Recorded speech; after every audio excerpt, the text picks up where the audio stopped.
ঠাণ্ডা যাবৰে হ'ল, শাক পাচলিবিলাকো প্ৰায় শেষ হ'বৰে হ'ল। এয়া লফা শাক। আজি মই দুপৰীয়াৰ সাজত ৰান্ধিবলৈ লৈছোঁ লফা শাকে বগৰীয়ে মাছ। এইটো এটা খুব প্ৰচলিত অসমীয়া খাদ্য, কিন্তু সাধাৰণতে লফা শাকে বগৰীয়ে মাছ বনালে সাধাৰণতে মাছ আনে গৰৈ মাছ, কিন্তু মোৰ যিহেতু গৰৈ মাছ আনিবলৈ যাবলৈ সময় নহ'ল, সেইকাৰণে মই আজি ৰান্ধিম ৰৌ মাছ। ৰৌ মাছৰ টুকুৰা কেইটামান আছিলে, তাকে ভাবিলোঁ ৰৌ মাছে ৰান্ধিম। শাক পাচলি মিহিকৈ কাটিলে তৰকাৰীখন খুব সোৱাদ লগা হয়। এই কথাটো মোৰ শাহুৱে কৈছিলে। তেওঁলোকে যে আগৰ দিনৰ মানুহখিনিয়ে যে ইমান মিহি মিহিকৈ শাকবোৰ কাটিছিল, আমাৰ আজিকালি ধৈৰ্য নাই বেছি ইমান সময় ল'বলৈ, তথাপিও যিমানখিনি পাৰি চেষ্টা কৰোঁ আৰু।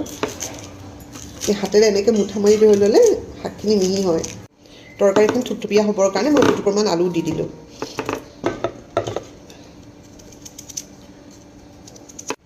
মাছখিনিত নিমখ হালধি সানি ল'লোঁ।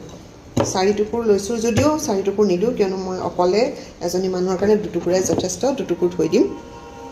আৰু লগত খাবৰ বাবে মই গোল গোলকৈ কাটি ল'লোঁ জালি কোমোৰা। জালি কোমোৰা মই কেঁচা পিঠাগুড়িত লেটিয়াই ভাজিম। এতিয়া মই বগৰী দুটামান খুন্দি ল'ম। মই টেঙা খাই ভাল পাওঁ, গতিকে অলপ টেঙা বেছিকৈ দিম। বগৰীখিনি খুন্দি হৈ গ'ল। এতিয়া মই মাছকেইটুকুৰ ভাজি ল'ম।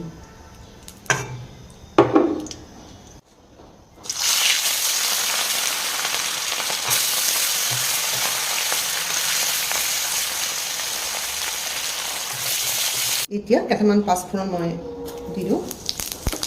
কেতিয়াবা মেথি থাকিলে মেথিও দিয়া হয়। এতিয়া মই আলুখিনি ভাজি ল'ম প্ৰথমতে অলপ। অকণমান ভাজি পেলাই মই শাকখিনি দিলোঁ।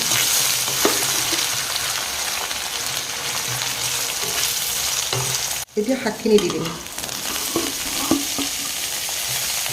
মই কেৰাহীটো সৰু, যিহেতু মই অকলে থাকোঁ, মোৰ কাৰণে জোখৰ কেৰাহী আৰু এইটো দুসাঁজ নহয় 3 সাঁজো হৈ যায় ইয়াত।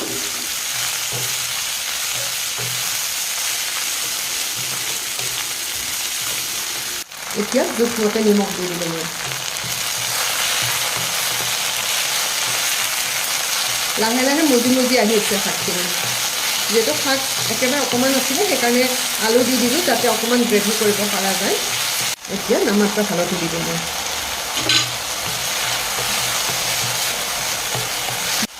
কিছুমান মানুহে শাকৰ এনেকুৱা তৰকাৰীবিলাকত জিৰা ধনিয়া গুড়াও দিয়া দেখা পাওঁ। মোৰ শাকৰ এটা নিজস্ব সোৱাদ থাকে, যেনেকৈ পালেং, লফা, চুকা, আৰু সেই নিজস্ব সোৱাদটো জিৰা ধনিয়া দি দিলে বোধহয় শেষ হৈ যাব। এতিয়া মই অকণ জুইটো কমাই ঢাকি থৈ দিওঁ অলপ সময়ৰ কাৰণে। শাকখিনি সিজিবৰ কাৰণে মই অকণমান গৰম পানী দিলোঁ। শাক নাছিলে মাত্ৰ দুমুঠি, একেবাৰে সৰু আছিলে মুঠাকেইটা, কিন্তু মজি মজি গৈ হ'লে কম। আলু নিদিলেতো একেবাৰে কমি গ'লহেঁতেন। অলপমান শাকখিনি সিজি লওঁ। এতিয়া মই আঞ্জাখনৰ আটাইতকৈ দৰকাৰী উপকৰণ বগৰীখিনি দি দিম। চাই লওঁ, হয়তো অলপ বেছিও হ'ব পাৰে সিজি লোৱাখিনি।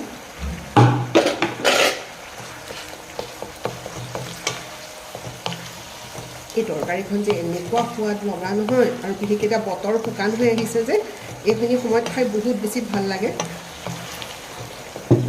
বগৰীখিনি খুব বেছি টেঙা নহয়, সেইকাৰণে মই অকণ বেছিকৈ দিলোঁ, আৰু অকণমান নিমখ দি দিলোঁ। এতিয়া মই মাছখিনি দি দিম। লফা শাক এনেই বিজল, বগৰীও বিজল। এতিয়া মানে কি বুলি ক'ম, পিছল পিছল হ'ব তৰকাৰীখন, খাই বহুত ভাল লাগিব। দুপৰীয়া এটা বাজি গ'ল। এতিয়া মই ইয়াৰ লগত আৰু কিবা এটা ভাজি ল'ম। আৰু কিবা এটা মানে মই ভাজিম এতিয়া কোমোৰা, মানে পিঠাগুড়িত লেটিয়াই ভাজিম। খাই চাওঁচোন বাৰু। একদম জোখৰ। অলপ ঢাকোনখন দি থওঁ। এয়া দুপৰীয়াৰ সাজটো খাম বুলি বহিছোঁ। লগত ভাতকেইটাৰ লগত ভাজি লৈছোঁ মই কেঁচা পিঠাগুড়িত লেটিওৱা জালি কোমোৰাৰ মৰমৰীয়া ভাজি, লগত এটা কেঁচা জলকীয়া। নামত লৈছোঁ, মই জলকীয়া বেছি নাখাওঁ, আৰু মই মাছৰ টেঙাটো কিন্তু জলকীয়া ফালি দিয়া নাই দেই। আৰু এয়া মোৰ প্ৰিয় লফা শাক, বগৰী আৰু মাছৰ টেঙা জোলখন। আজি মই আপোনালোকৰ সন্মুখত ওলোৱা নাই দেই। মই এতিয়া বাঢ়ি লওঁ, ভাতকেইটা খাম। সদায় ওলাবলৈ মনো নাযায়, তো থুলুত থুলুতকৈ যায় যে এতিয়া শব্দটো হ'ব আৰু মোৰ মুখত, যেনেকৈ মাটি দাইল হয়। কি টেষ্টি হ'ব চাগে, খাওঁতেই গম পাইছোঁ নহয় মই অকণমান জোলখন। লগ পাম দেই পিছৰ ভিডিঅ'ত। মৰক মৰক শব্দ হৈছে।